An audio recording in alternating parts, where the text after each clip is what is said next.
My dear students of FWT, KP, and RK, welcome back with me, Miss Brigitta, in today's English session. Well, this is my teaching video and I hope that this will be beneficial for your English learning. Before that, there are several things that I need to remind you again and again. The first one, please make sure that you have marked your attendance in Google Classroom. If you are having difficulty with your Google Classroom, you may find the PIC of attendance. In RK, we have Erika. In FWT, we have Farah. And in KP, we have Kaliska. The second one is, please make sure that the things mentioned in the video are on your reach. For example, Prism textbook or even dictionary. The third one is, you gotta listen very, very attentively to my explanation because there are some instructions in the video too. And then along with that, the fourth one, please do not skip any part of this video as they are going to be connected to one another. With that said, let's get started. Good morning, everyone. Welcome back to English session. And today I'm going to explain and elaborate a new topic for you.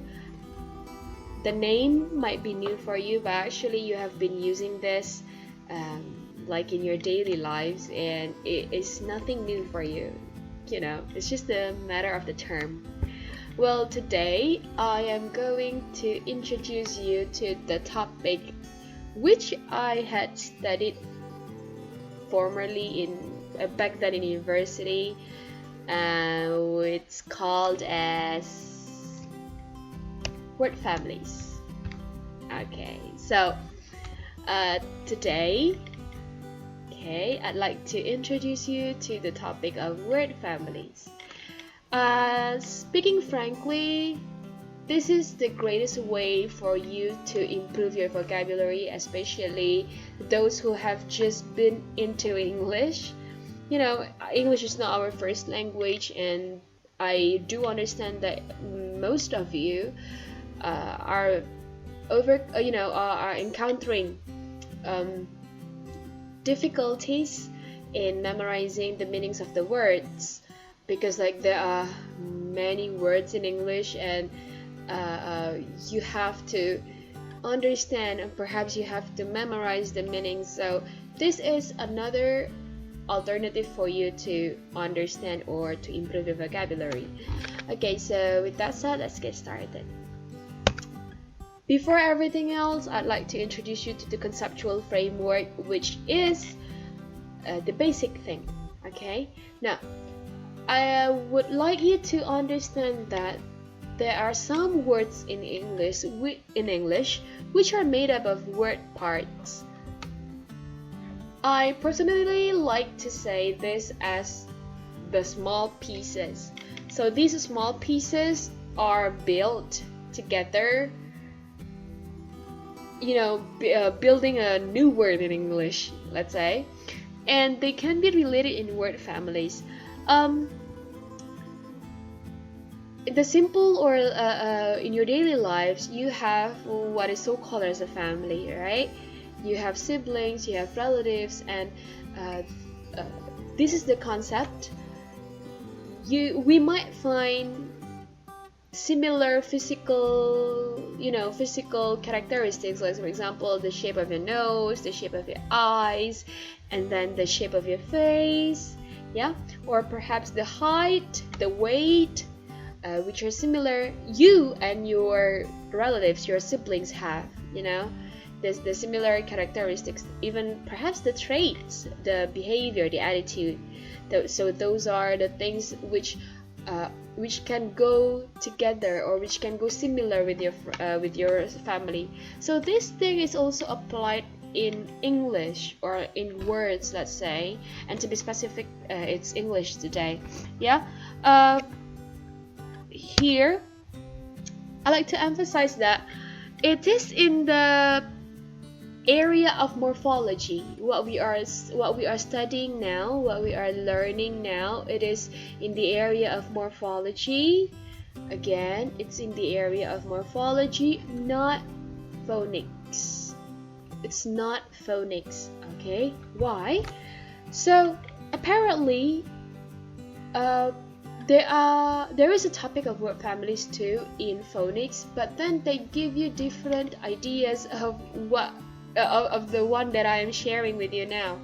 So the word families in phonics is like the words which rhyme.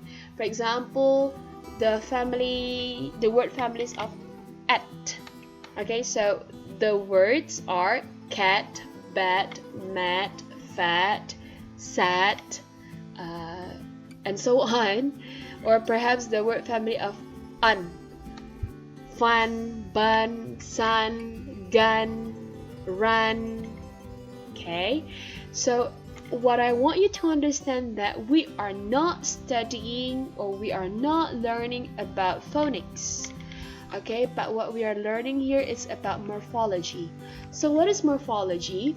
Morphology is a study of word formation. Again, I repeat, morphology is a study of word formation. If you want to know more about this, it is found in the it's found in university, but then I don't want to take you deeper to this one, but I just tell you the surface, the skin only. Yeah, so moving on.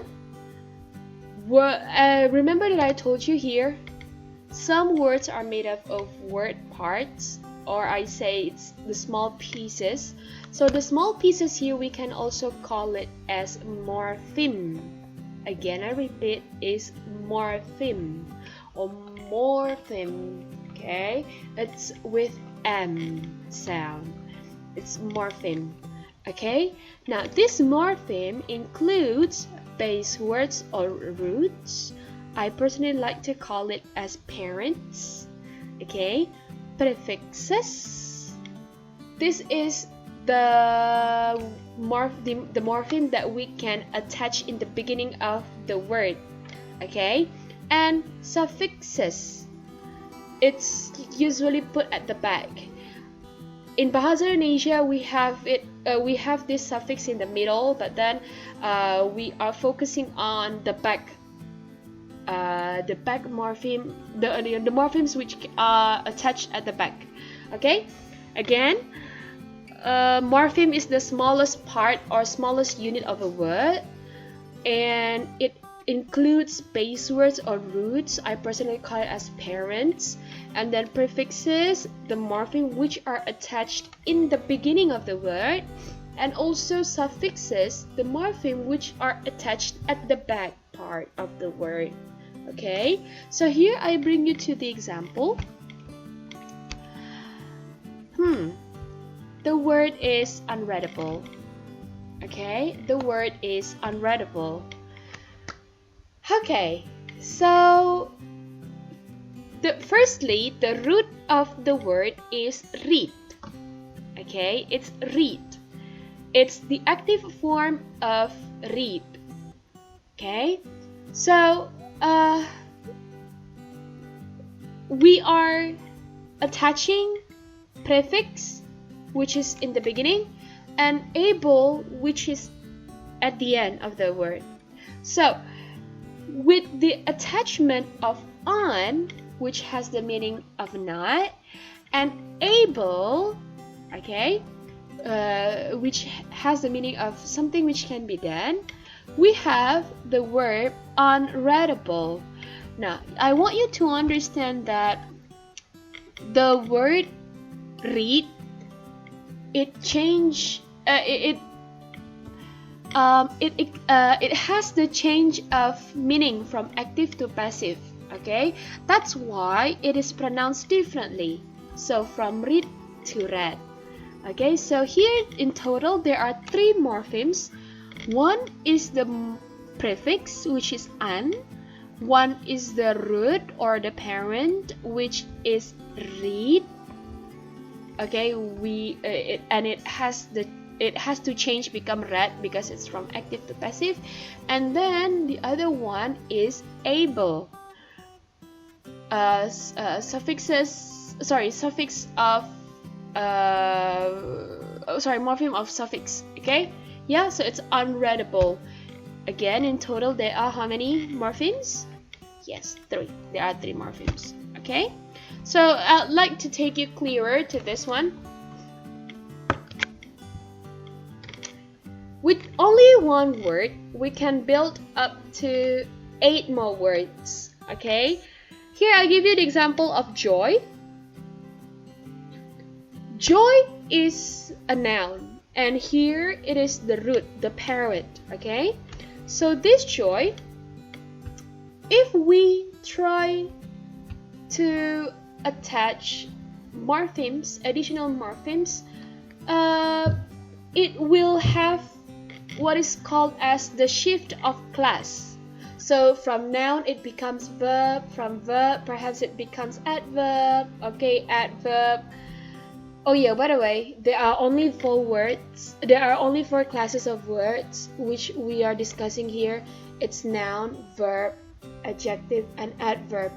Okay, I do hope that you know these 4 classes of word: noun, verb, adjective, and adverb. Okay, yeah. So by adding morphemes to a root, this root might have a shifting. Okay, now for example, joy, it's a noun. By adding suffix of full, noun, okay, it is changing into an adjective, which is joyful. Okay, so how many morphemes are there? Exactly, there are 2 morphemes. One is a root, which is joy, and one more is a full. Okay, as a suffix. Okay, there you go. Go on to the second one, joyfully. Joyfully, there are addition of 2 morphemes here, which are full and ly. You know this ly, 99% of English words which have ly at the back, they have to be adverb, you know. So it's joyfully, there are addition of 2 morphemes. Okay, 2 morphemes, both of them are suffixes. Okay, and there is example of addition of morpheme addition. Okay, which is prefix, enjoy. Okay, and here en, we usually in English we usually have it to show that something is a verb. For example, this enjoy, and then enlighten. Okay, enlarge, encounter. Okay, so those words which have the morpheme of n, for example, mostly they are the verbs. Okay, and then here we have enjoying. There are 3 morphemes there. Enjoying. Okay, overjoyed, 3 morphemes: overjoy and ed. Okay, overjoyed, and joyfulness, joyfulness, there are 3 morphemes. Unenjoyable. So this is the example of addition, 2 prefixes, 1 suffix. Un, en as the prefixes, and able as the suffix. And this one, enjoyable, the addition of 1 prefix and 1 suffix. 1 prefix and 1 suffix here, so it becomes enjoyable. So perhaps in your mind now, you think that morpheme is the same with syllable. The answer is, it's a big no-no. Okay, morpheme is not equal to syllable. Okay, once again, morpheme is not equal with syllable. For example, overjoyed, this word, look at this, overjoyed. How many syllables are there? Overjoyed, right? Overjoyed. So, but you see, the morpheme, there are three too, but it's over joy and ed or it, so morpheme is not equal to syllable. Okay, like for example, biology, it's biology, biology. So there are 4 syllables, but there are only 2 morphemes there, which are bio and logy. Okay, so I'd like you to be very careful in doing these word families, because it's easy but tricky. Okay, the more you learn, the more you'll get headache. But trust me, this is the best way to add your vocabularies. So this is my explanation, and I hope that you can understand. Bye.